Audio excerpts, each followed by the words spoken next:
Puede tomar su lugar, amado hermano, en esta mañana, y queremos pedirle a Dios que Él nos ayude, que nos instruya, que nos enseñe. Amén.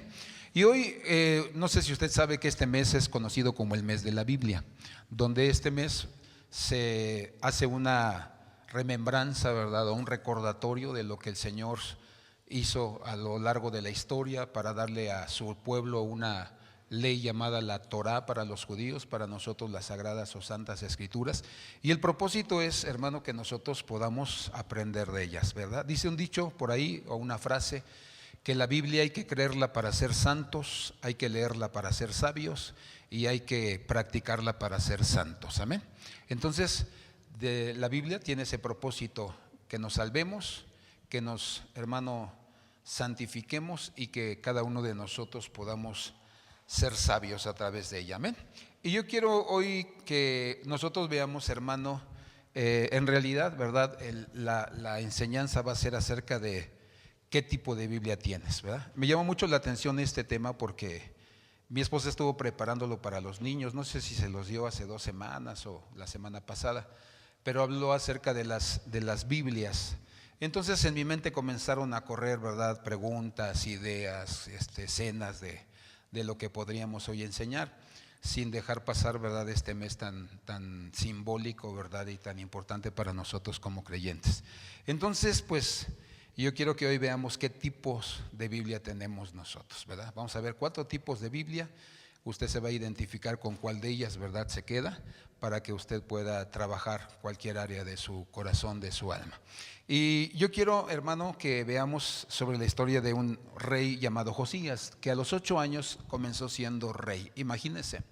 A lo mejor nosotros nos espantamos y decimos, ¿cómo que 8 años y siendo rey? Pero déjeme decirle que en este tiempo la edad madura o adulta para los varones de Israel era a los 12 años. ¿A qué edad era la edad de madurez para los judíos? A los 12 años. Dígale al que está a su lado, no andes chiqueando a tus hijos, y menos a los varones, hombre. Si en Israel a los 12 años ya los hacían hombres responsables, gente inteligente, con discernimiento, dejemos de chiquear a nuestros hijos. Dejemos de estarlos consintiendo y que pobrecito me lo van a robar, y si no lo llevo a la parada y voy por él a la escuela y lo traigo, le va a pasar algo malo. Déjelo que madure, que sea responsable. ¿Cuántos dicen amén? Entonces por eso nosotros nos damos cuenta que Josías solo le faltaban 4 años para poder llegar a la edad, para poder ser responsable. Entonces imagínese, hermano, un niño, ¿verdad?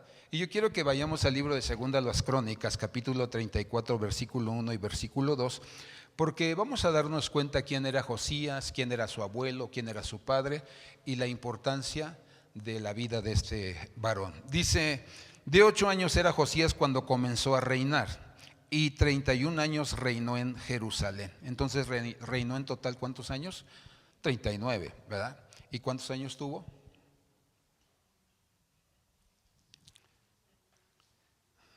¿Cómo que reinó 39 y 36? No salen las matemáticas. Dice, hizo ¿qué? Lo recto ante los ojos de Jehová, y anduvo en los caminos de David su padre, sin apartarse a la derecha ni a ¿qué? Ni a la izquierda. Y entonces la historia, de aquí en adelante te voy a tener que tratar como niño. ¿Me oyen, niños? Ay, niños, por favor. La siguiente. Dice la Biblia que el primer rey de Israel se llamó Saúl. Dice que fue el primer rey que Israel tuvo. El segundo se llamó David. Y el tercero se llamó Salomón. Entonces, ellos eran reyes que cada uno tiene su misma historia. La historia de Saúl no es muy alentadora, la historia del rey David tiene algunos descalabros, y la historia de Salomón, lamentablemente, al final termina de una manera trágica. Y a partir de ahí hubo 14 reyes en Israel, hasta que, hermano, nosotros nos encontramos con la vida del rey Josías. Entonces nosotros nos damos cuenta que cuando hubo reyes, después de Salomón, dice la Biblia que el reino se dividió en 2 partes, el reino del norte y el reino del sur. Josías reinó Judá, ¿verdad? Y dice la Biblia que había otros reyes en la parte del norte, en la parte de Israel. Entonces por eso nosotros nos damos cuenta que Josías estaba en uno de los territorios donde la tribu de Judá había sido una tribu muy especial para Dios, porque el nombre de Judá significa alabar. Entonces o alabanza, nosotros nos damos cuenta que era un pueblo que tenía en su corazón ya el ADN de buscarlo con todas sus fuerzas. Por eso no dice que él era hijo de otro rey, ¿verdad?, llamado Amnón. Amnón dice, pero no dice que era hijo de Amnón, sino hijo de David. ¿Por qué? Porque el versículo dice que él anduvo en los caminos de su padre David, y dice que caminaba rectamente delante de Dios. Entonces, desde el primer rey de Israel hasta el último rey de Israel, pasaron 240 años. Hubo reyes buenos, pero también hubo reyes malos. El abuelo de Josías se llamaba Manasés, que fue el peor de los reyes en Israel. Si me pasas la siguiente. Dice la Biblia que Manasés fue prácticamente un hechicero, fue un brujo que, hermano, corrompió terriblemente al pueblo de Judá. Él, ¿verdad?, levantó lugares altos con ídolos, con, sacerdotes y sacerdotisas de otros dioses, y el padre de él se llamó Amón, que tenía la misma línea. Entonces nosotros por eso nos damos cuenta que la vida de Josías es una vida muy importante dentro de la Escritura para que nosotros podamos aprender de él, porque él tenía la tendencia y la tentación de que pudiera seguir el camino de sus padres. Pero la Biblia nos enseña y nos instruye a cada uno de nosotros que lo que Josías hizo fue rebelarse a lo que había visto hacer a su abuelo y hacer a sus padres. Entonces la Biblia nos enseña que fue, hermano, asediado por los mismos demonios, las mismas tentaciones que sus ancestros. Pero dice la Biblia que también hubo hombres de Dios. Ahí en el capítulo 34 del segundo libro de Crónicas está toda la historia, y en el segundo libro de Reyes, capítulo 22. Entonces nosotros nos damos cuenta cómo él siempre tuvo gente a su lado que le pudo encaminar hacia Dios, hacia el temor de Jehová. Y entonces dice la Biblia que comenzó a buscar a Dios, y dice que limpió a Judá de toda idolatría. Y en la siguiente imagen nos damos cuenta, ¿verdad? Dice que mandó a tirar todas las imágenes de Acera, de Baal, de Astarte, y dice que las hizo añicos. Dice que mandó a que las hicieran polvo, que no nada más quedaran pedazos sino polvo. Y dice también la Escritura que a los que fueron sacerdotes de esos lugares, dice que los quemó, dice que hasta los huesos, para que se deshicieran. Vamos a leer el segundo libro de Crónicas 34, versículo 3. Dice: a los 8 años de su reinado, es decir, inició a los 8 y 8 más, tenía ya 16 años. Siendo aún muchacho, comenzó a buscar al Dios de David, su padre. Vuelve a mencionar que la insistencia de él era adorar al Dios verdadero. A los 12 años de ser, ¿verdad?, rey, comenzó a limpiar a Judá y a Jerusalén. Es decir, ya tenía 20 años. A esta edad dice que mandó a derribar todas estas imágenes de los lugares altos, imágenes de acera, esculturas e imágenes fundidas. 34:5 dice: quemó además los huesos de los sacerdotes sobre sus altares, y limpió a Judá y a ¿qué? Y a Jerusalén. Entonces dice la Biblia que comenzó a limpiar a toda, hermano, la nación de la idolatría. Y después dice la Escritura que quiso ver el estado de la casa de Dios, de la iglesia. Y dice la Biblia que la casa de Dios estaba abandonada, estaba en ruinas, estaba sucia. Nadie había tenido la intención de poder poner bonita la casa del Señor. Ya no había cantores, ya no había profetas, ya no había personas que pudieran enseñarle al pueblo la palabra de Dios. Imagínate la terrible ruina.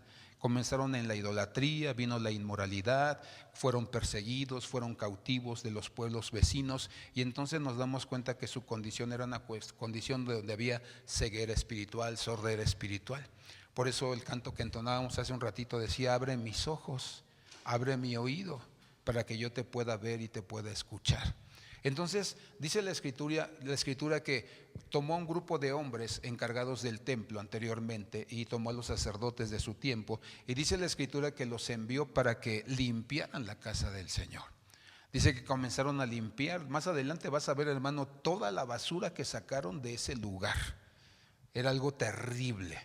¿Sí me explico? Dile al que está a tu lado: no tengas basura. Dile, no tengas basura en tu casa. No eres pepenador, no eres pepenadora. Saca toda la basura, toda la mugre que no te sirve. Cuando yo llegué a esta casa, hermano, ¿sabes qué había? Ahí había un chorro de varillas viejas, un chorro de madera, allá atrás, allá había una covacha con un chorro de mugrero, ¿verdad? Era terrible. ¿Sabes cuánta basura tenían acá arriba del techo? Sacamos 2 camiones de basura de los de antes. De aquel lado de la casa, ¿verdad? De arriba donde están los salones, hermanos, sacamos basura. No te miento, sacamos como 4 camiones de basura que aquí se tenía. Aquí en la entrada, en la parte de la salida del templo, había unos árboles, hermano, que ni siquiera se preocuparon por podar, se caían, estaba todo horrible, unos lavaderos todos ya mojosos. Tuvimos que quitar todo y derribar todo allá afuera, hermano. Había también un árbol, ¿verdad?, hasta arriba de la iglesia, ¿verdad? Y también nunca se preocuparon por su tamaño, por podarlo. Entonces, yo entiendo lo que están diciendo. O sea, la casa de Dios la usaban como bodega. ¿Sabes qué pasaba cuando yo llegaba aquí a la iglesia? Cuando yo llegué por primera vez, todos los cristianos dejaban su Biblia y todas las semanas se iban a sus casas sin su Biblia y venían el domingo. Entonces cuando yo me di cuenta, dije, bueno, la primera semana a lo mejor se les olvidó, pero ya después la segunda y la tercera, entonces le dije a unos hermanos que aquí, ¿verdad?, estaban y que gracias a Dios, Dios los puso para ayudarme en ese tiempo. Entonces pusimos una mesa allá atrás, ¿verdad? Y Biblia, 5 pesos, 10 pesos, las más bonitas, ¿verdad? Y todos, no, hermano, si es mi Biblia, hermano, es que, y le digo, pues si es su Biblia, llévesela para su casa, que aquí no es bodega, hermano. ¿Sabes qué hacían las personas? Yo entiendo, hermano, que unos bebían de clavijero y todo, pero llegaban con las plazas de lodo, las embarraban así en las bancas, ¿verdad?, en las partes de abajo, y dejaban, hermano, llena de lodo. La casa de Dios estaba horrible, estaba sucia, no la respetaban. Los niños se levantaban, hermano, y comenzaban a armar un hermano, corredero, gritadero, se rebelaban a la hora del culto, de la alabanza, se subían al altar y querían estar dando lata allí. Entonces lo que hice fue enseñarles, y les enseñé sobre cómo corregir la vara de la corrección. Y hermano, ¿qué crees? Que me voy a México, a la librería, compré como unas 40 varitas, hermano, de corrección, y se las vendí para que corrigieran a sus hijos. Y les enseñé lo que dice la Biblia, que si tú corriges a tu hijo con la vara, estás corrigiendo y cuidando su alma para cuando él fuera grande. Por eso esos papás que no quieren pegarle a sus hijos, tienes que aprender, hermano, que si hoy no le pegas, mañana vas a sangrar ya lágrimas de sangre por no haber hecho tu labor a tiempo. Entonces era como dicen por ahí, un despapalle en la casa de Dios. Cada quien hacía lo que se le antojaba, lo que se le diera la gana. Entonces, esa era la condición del pueblo de Israel. Aquí, hermano, ahí en esa columna se pelearon 2 personas porque una le vendió el terreno a la otra y no le pagaba, y se pusieron a gritonearse aquí en la iglesia. La gente, ¿sabes a qué venía la iglesia? Más que a venir a buscar a Dios, venían, hermano, a hacer negocios entre ellos. Entonces, se tuvo que enseñar. ¿Por qué estaba la iglesia en esa condición? Porque nadie les enseñó. Porque la persona que estuvo aquí, quizá la persona que estuvo antes que él, nunca se dieron a la tarea de enseñar al pueblo, de instruirlo en el temor de Jehová. Eso es el temor de Jehová, que respetemos a Dios aquí dentro de la iglesia y fuera de la iglesia. Entonces, esas fueron las cosas que a mí me sucedieron. Por eso cuando yo leí este texto, me di cuenta de la terrible condición del pueblo de Israel. La casa de Dios ya no era importante para ellos, ya no la amaban. Entonces por eso dice la Biblia que este hombre se esforzó por restaurar el templo.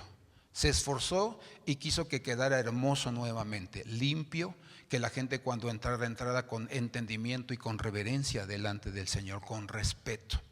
Entonces por eso nosotros nos damos cuenta de la importancia de la palabra de Dios, porque dice que al sacerdote Hilcías le dio la tarea de estar limpiando con todas las personas y supervisando el trabajo. Y dice la Biblia que dentro de esa limpieza que hicieron, ¿qué crees? Se encontraron con la Biblia. Encontraron la Torah, que ellos le llaman, ¿verdad? Encontraron la Torah, y entonces dice que se la llevaron al rey. Cuando la encontraron, imagínate, tirando basura, tirando mugre, hermano, y cuando vieron entre toda la basura dijeron, oye, este es el libro de la ley. Y quizá el otro sacerdote dijo, los que estaban ahí, de verdad, a ver, tú que conoces, tú que sabes, a ti te enseñaron. Y entonces el experto vio y entonces se dio cuenta que efectivamente era la palabra del Señor. era la ley del Señor. ¿Sabes que estaba leyendo en la mañana que sobre la Torah, que es el libro de los judíos, vea los primeros 5 libros de la Biblia, que la primera Torah que fue escrita está en un lugar en Francia o en Italia, no me acuerdo, donde de ahí tienen otros pedazos de otras Torahs que, hermano, no están completas, pero ahí la tenían. Y entonces estaba viendo cómo cuando Dios les dio, ¿verdad?, a Moisés, se la dio en esos 40 años. Los primeros que le dio fueron los 10 mandamientos que vemos en Éxodo 20. Pero a partir de allí, nosotros, a través de la historia de los judíos, dicen que en 40 años fue cuando le dio las leyes sanitarias, las leyes de la guerra, etcétera, etcétera. O sea, no solamente los 10 mandamientos es lo que Dios nos dio, no. También ahí ves leyes sanitarias, que puedes comer, que no puedes comer, leyes para la guerra, leyes para los reyes, leyes para poder tener negociaciones con los pueblos que están alrededor de Israel. Entonces nosotros nos damos cuenta que eso ha sido lo que al pueblo de Israel le ha mantenido ser fieles y firmes al único Dios verdadero. Amén. Por eso vemos cómo hasta el día de hoy los defiende y está siempre pendiente de ellos. Entonces por eso nosotros... yo quiero hoy hablar sobre 4 tipos de Biblias para que nosotros nos demos cuenta, hermano, que nuestra Biblia no debe ser como la Biblia, ¿verdad?, o la ley que encontraron los sacerdotes. Dice que esa ley había sido olvidada, se la encontraron quizás sucia, polvorienta, y dice la Biblia que entonces eso fue lo que permitió que ellos pudieran nuevamente tomarla. Entonces, la pregunta es, ¿qué tipo de Biblia tienes? Voltea con el que está a tu lado y dile, ¿qué tipo de Biblia tienes? Dile, ¿qué tipo de Biblia tienes? Entonces te voy a contar una historia. Y me vas a ir pasando, por favor, las diapositivas de la Biblia triste, olvidada, sucia, o rota y feliz. Dicen, cuentan que una vez encontró Juanito con su amiga la Biblia. Al verla se alegró mucho y le preguntó, hola, ¿cómo estás? Ella respondió, todo depende a quién le pertenezco. Entonces Juanito le dijo, ¿a qué te refieres con eso? Y ella le dijo, permíteme explicarte. Y entonces le dijo, mira, si yo estoy con ciertos tipos de personas, soy una Biblia triste. Y entonces Juanito le dijo, ¿pero por qué? Y le explicaba, mis dueños van de vez en cuando a la iglesia, pero nunca me llevan. Me dejan en casa. Entonces Juanito le preguntó, ¿y no te da miedo? Y ella dijo, no, ya me estoy acostumbrando. Entonces le dijo la Biblia, ¿sabes que lo que más tristeza me da es que me ponen en una mesa en la entrada de la casa y me abren en el Salmo 91? Pero nunca me leen. Juanito le pregunta, ¿no te cansa quedarte tanto tiempo en una sola página? Claro que sí, pero para ellos solo soy un amuleto.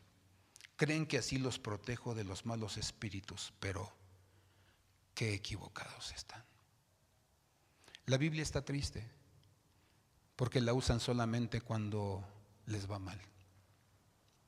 La usan solamente cuando, ya que vieron a los amigos, ya que confiaron en sus propias fuerzas, ya que la cuenta de banco no les da para poder suplir su necesidad, es cuando se acuerdan que hay una Biblia. Esta es la Biblia triste. Se entristece porque no la ves, no la tomas en cuenta. Y después le dijo, pero también a veces me siento la Biblia olvidada. Soy el libro más famoso y vendido del mundo, pero mis dueños se olvidan de mí. Y cuando llegan a ir a la iglesia, me dejan allí. Pueden pasar días, semanas o meses y no se acuerdan de mí. Les da igual si estoy con ellos o no. Pero cuando se van de viaje, echan todo en sus maletas, su calzoneta para la playa, su bloqueador FPS 50 manzana verde. Les encanta ese aroma. También llevan sus lentes de sol, las tarjetas de crédito. ¿Y qué decir del celular y la tablet? Se mueren si no las llevan. Qué afortunados son. Pero se olvidan de llevar lo más importante, a mí. Y cuando me llegan a leer, si les entra un mensaje, me hacen a un lado y se olvidan de mí. Y eso es lo que muchos cristianos hacen. Se olvidan de su Biblia. Se van con celular, se van con tablet. Se aseguran de estar presentes en todas las redes, pero se olvidan de lo más importante. Cuando ese libro dice que mis palabras son vida, que mis palabras son luz, que mi palabra es un camino recto, derecho, que mi camino es camino de prosperidad. Entonces tienen la Biblia olvidada. Realmente no hay interés por ella. Pero después le dice, y también he estado con gente que deja que mis hojas las rompan. Y entonces me siento una Biblia rota. Juanito le dijo, ¿por qué dices eso? Mis dueños creen que yo soy una niñera. Me entregan a los niños para que dejen de molestarlos y que se entretengan. Cuando comienzan a arrugar y romper mis hojas, me lastiman. A veces quisiera llorar. Siento que no valgo nada, que no me valoran, que no les importo. Me siento frustrada. ¿Por qué hacen eso? Si Dios me vistió de palabras, no soy solo una hoja de papel. Soy un mensaje cuyo propósito es custodiar sus almas, sus espíritus y sus vidas enteras, para que ellos puedan convertirse en algo precioso para Dios, pero están ciegos y no lo entienden. Ya no llores, amiga. Lo único que puedo ver es que tus dueños están ciegos y sordos. No pueden ver lo valiosa que eres. Sniff, sniff. La Biblia, dejamos que la rompa el gato, que la rompan los perros, que la rompan los niños, pero no se diga el celular, porque hasta les golpeamos, los latigueamos si se atreven a tirarlo, se atreven a rayarlo. ¿Te das cuenta de la falta de amor por la palabra de Dios? No es un conjunto de ideas, es vida para todo aquel que la dé y salvación para el que lo puede creer, dice Romanos 1. Y le dijo, pero déjame contarte algo, Juanito.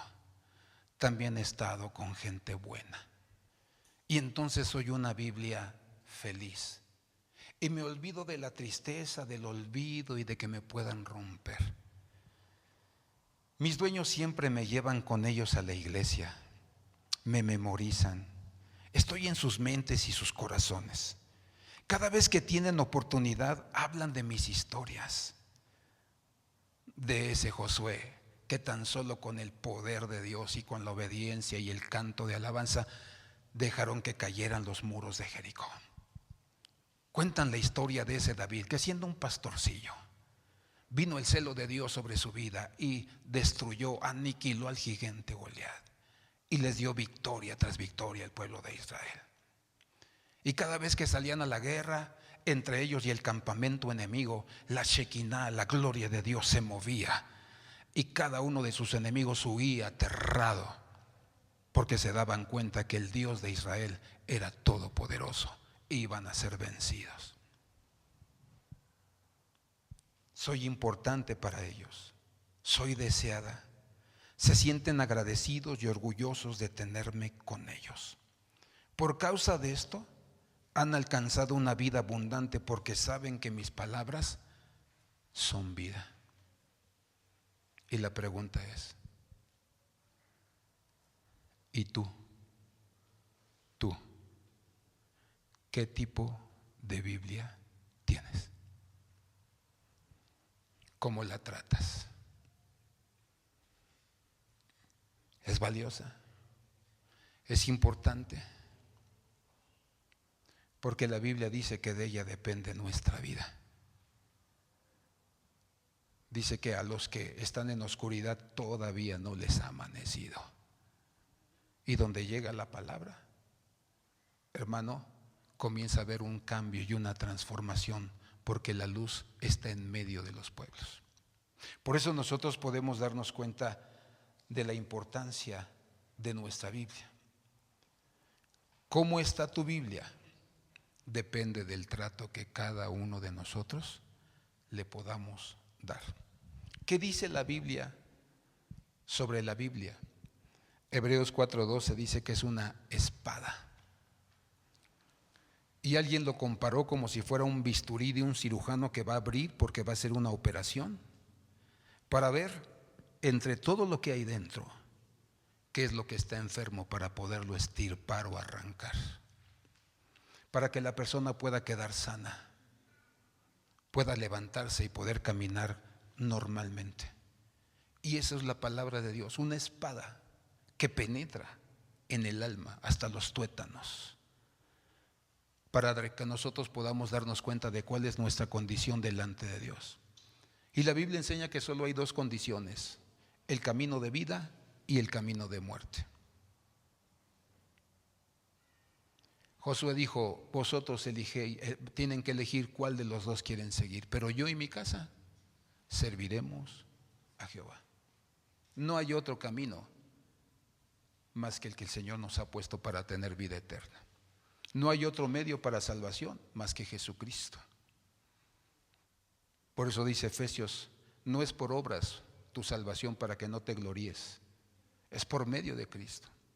Entonces nosotros nos damos cuenta de la importancia de nuestra Biblia. Dice también el segundo libro de Timoteo 3:16 que nos corrige y que nos enseña, nos protege de falsas enseñanzas. Por eso nosotros tenemos que tener cuidado. A veces mis consiervos me dicen: no digas nombres de los ministerios, pero yo veo que en la Biblia Pablo dijo: aguas con el Himeneo y con el Fileto, aguas con el Candelero, aguas con este, aguas con aquel. Y me sorprendió mucho, no había visto ese, lo vi de casualidad, hermano, estaba yo ahí y me llegó el video, un extracto. Por eso te digo que los TikToks hay que verlos completos, porque a veces nada más te ponen lo bonito, pero no te ponen que hay pastores o hay siervos de Dios que están en contra de la Biblia, en contra de la verdad. Y están entrevistando al argentino, ¿cómo se llama? ¿Se me fue su nombre? Dante Gebel. Y lo están entrevistando. Dice: entonces tú no predicas la Biblia. No, yo no predico la Biblia porque no puedo encerrar a Dios en esos 66 libros.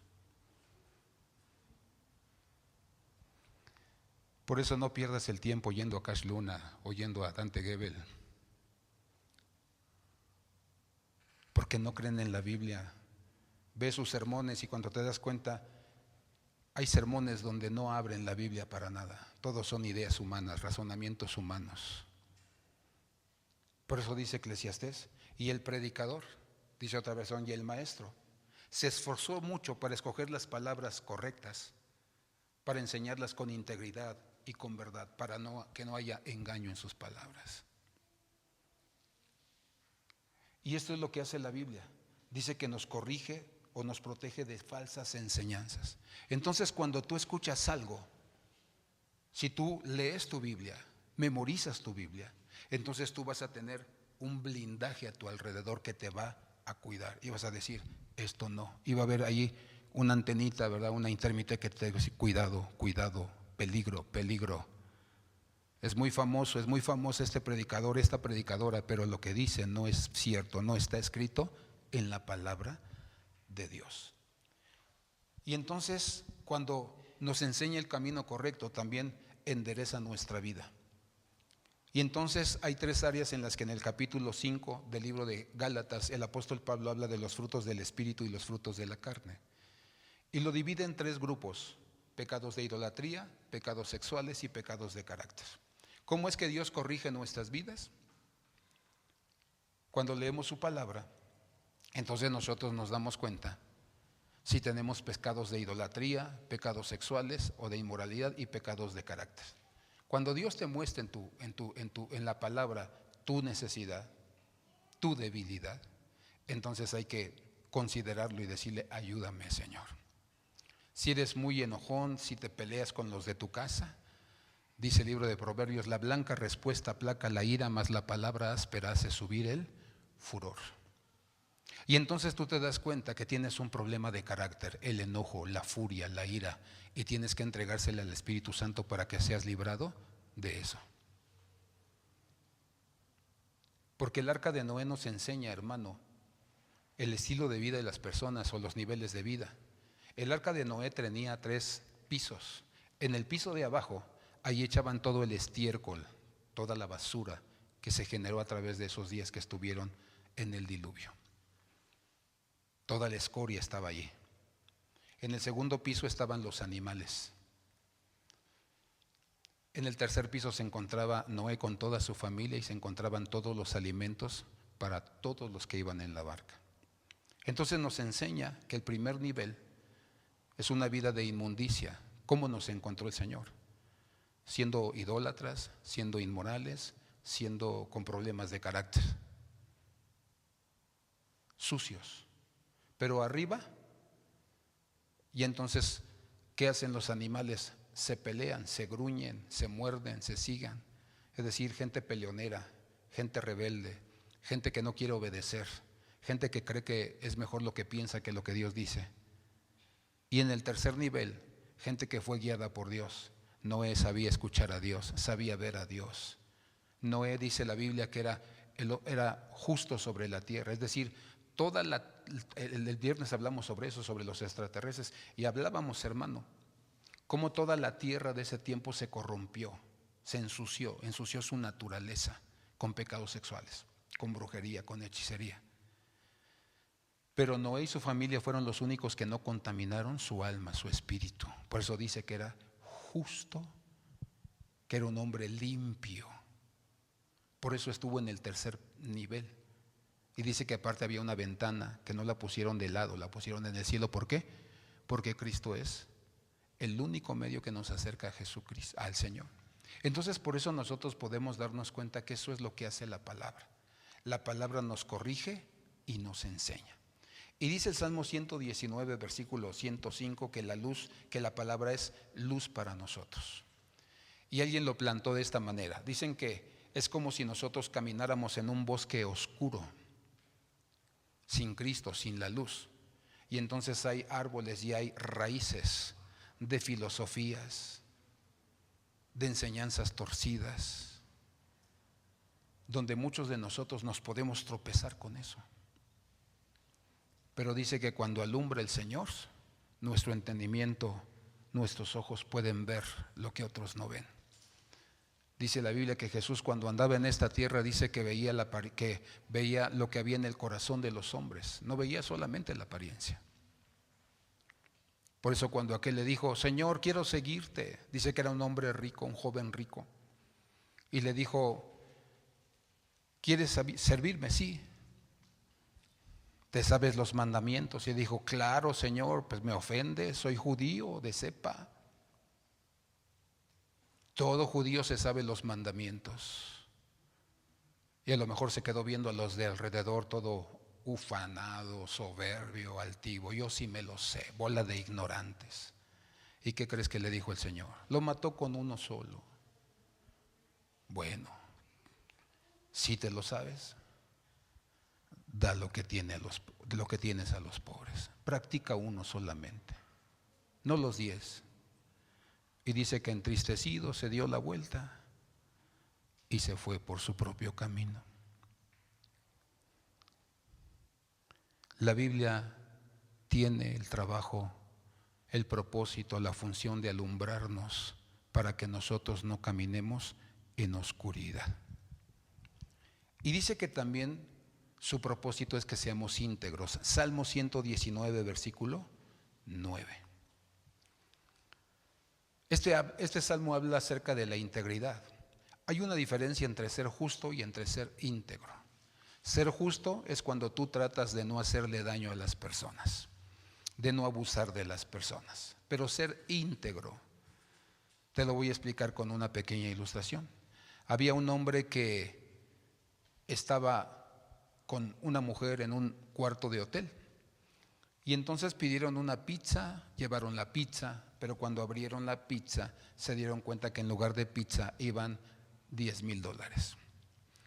Y entonces el hombre dijo: no, esto no puede ser, Dice que tomó sus cosas, se vistió, fue a la pizzería, entregó el dinero y el hombre le dijo, ¿sabe qué? Es que no entendemos por qué hizo usted esto. Se suponía que usted se debería de haber quedado con el dinero. Dijo, no, yo no quiero robar a nadie. Entonces él dijo, permítame algo, tengo un familiar, tengo un conocido que me puede ayudar en la radio para que sepan de la integridad de usted. Y entonces el hombre dijo no, y le volvió a insistir y le dijo no, por favor no haga eso, yo solamente quiero mi pizza y quiero entregarle su dinero. Pero entonces el hombre le dijo, pero ¿cuál es la razón? Y se acercó a su oído y le dijo, es que la mujer con la que estoy en el cuarto de hotel no es mi esposa. ¿Era justo? Sí. ¿Era íntegro? No. Te lo voy a resumir si no lo entendiste. El que es íntegro no se porta bien delante de la gente solamente, sino cuando está a solas. Sabe que lo está viendo Dios y por eso guarda su corazón, cuida sus caminos. Eso es lo que hace la palabra del Señor. Porque cuando tú tienes la Biblia, cuando tú meditas en la palabra, guardas su palabra, hay varias cosas que yo pude sacar para poder expresar qué es guardar la palabra. La memorizas, la hablas, sujetas tus emociones a ella, la meditas y te deleitas en ella. Eso es guardar la palabra, no que te la memorices nada más. Es que hagamos todas estas cosas para que se vea en nuestro estilo de vida. Dices que lo amas, demuéstraselo con tus hechos, con tus pensamientos, con tu sentir, con tu trato con la gente, con la misericordia. Porque si Dios te pone una necesidad o una persona con necesidad, no te la puso para que dijeras pobre, no, es para que tú saques tu billetera y para que tú siembres en la vida de esa persona. Porque tú no sabes si ese fue el medio para que Dios trajera a esa persona y que la persona pudiera quebrantarse, pudiera ser tocada y se diera cuenta que Dios se acordó de ella, se acordó de él. Por eso no debemos ser insensibles a la necesidad de otros. Mientras podamos, hagamos algo por ellos, para que la gente se dé cuenta que Cristo vive dentro de nosotros. Y si la gente te dice gracias, lo único que tienes que decirle, no tenga cuidado, no me dé las gracias. Dios se acordó de usted. Así de sencillo. Y que lo que dimos se quede ahí. Que no estemos ufanándonos de lo que dimos o de lo que sembramos en otras personas. ¿Qué tipo de Biblia tenemos? Póngase de pie. Pregúntese, ¿qué trato le ha dado a su Biblia?